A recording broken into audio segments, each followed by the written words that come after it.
Hello, everybody. Welcome back. Happy Friday. Thank you for tuning in. We have a special episode today because we are finally on chapter 10 of our story, Scooby-Doo and the Frozen Ice Giant. Chapter 10 is our last chapter, so our mystery will be wrapping up. But that doesn't mean that the videos are going to stop. We're going to go straight through, I think, to the end of June.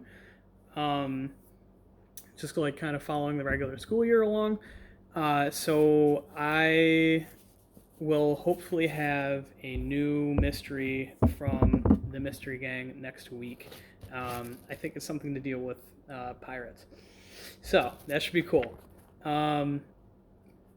Also, I should note that I'm actually starting a little bit in chapter 9 just because the way it printed on my sheet, I have a little paragraph that was left that I didn't see last week. So we're going to be around paragraph 51 for those of you at home keeping track. And without further ado, let's get into it. So, it says, a few seconds later, they dumped the beast into a pile of snow. If you remember, Scooby and Shaggy were in some kind of a snow ice machine, and I believe may have even been a snowplow, and they scooped up the ice giant, so they were kind of in the process of capturing him. Okay. A few seconds later, they dumped the beast into a pile of snow. The rest of the snow from the plow landed on top of the giant. The frozen giant was trapped in a mound of ice and snow. Nora and the rest of the gang came running over with shovels. "Good thinking, guys," Fred exclaimed. They all began digging the giant out of the snow pile. As they uncovered the giant's head, Velma asked, "Are you ready to see who our frozen giant is?" "Soren Gray!" Nora cried. "Just as we suspected," Velma said. "But I don't understand why one of the ice artists would try to ruin the ice carnival," Nora cried. Soren Gray sat miserably in the pile of snow. Here he is, by the way, for anyone that has forgotten him. I know it's been at least a good 5 chapters since we've seen him. Soren Gray sat miserably in the pile of snow. His arms were still trapped inside the snowbank. "You tried to trap me inside my own ship," he muttered. Nora was still shaking her head. "So, does this mean the frozen giant definitely isn't real? It was Soren Gray, dressed up in a costume all along?" "It looks that way," Fred said. "Soren Gray was using the legend of the frozen giant to try and scare people out of Giant's Ridge." "How on earth did you figure out it was someone in costume?" Sabrina asked, staring at the other ice carver. "The giant seems so real." "Real," Scooby agreed, holding his tail. "Real." Velma put one finger in the air. "We knew that the giant was really just someone in a costume when we found our first big clue, the boot prints in the snow. A real giant wouldn't be wearing regular winter boots. It just doesn't make any sense."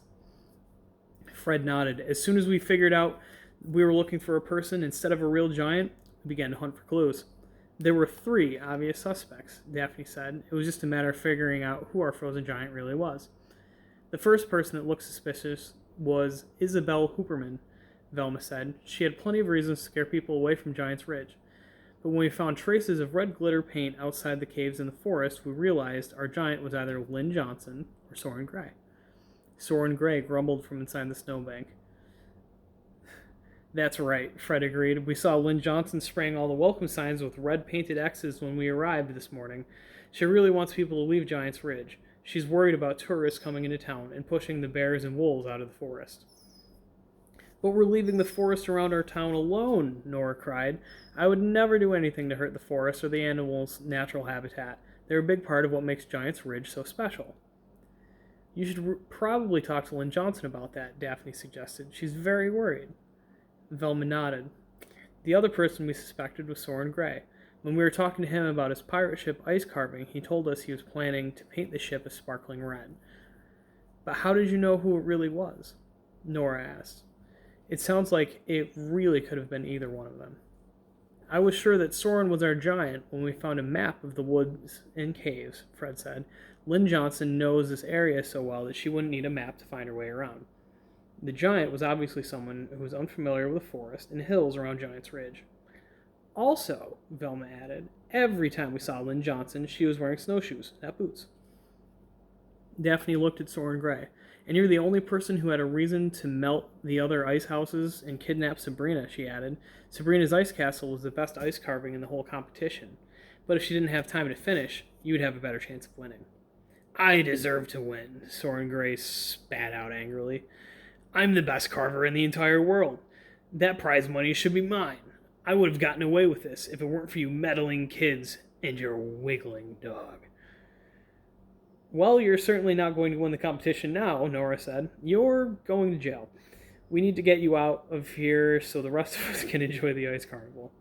And don't forget about the ice cream eating contest, Shaggy reminded them. Ran the ruby racks, Scooby said, bounding over to Sabrina's ice castle. A promise is a promise, Sabrina laughed. Nora nodded. And since Scooby's the one who figured out how to stop the giant once and for all, I guess we really owe you. That's right, Scooby barked, and everyone laughed. Scooby-Dooby-Doo! And that'll be it for our Ice Giant adventure. So thank you for joining me and following along. We're going to have a couple more of these little sessions, I think, till the end of our year, and I'll kind of figure out how to split up the next story so that we can get all the way through it before the school year ends, and I'm on to doing different things. So thank you all. I hope you have a wonderful weekend. Stay safe out there. Stay healthy.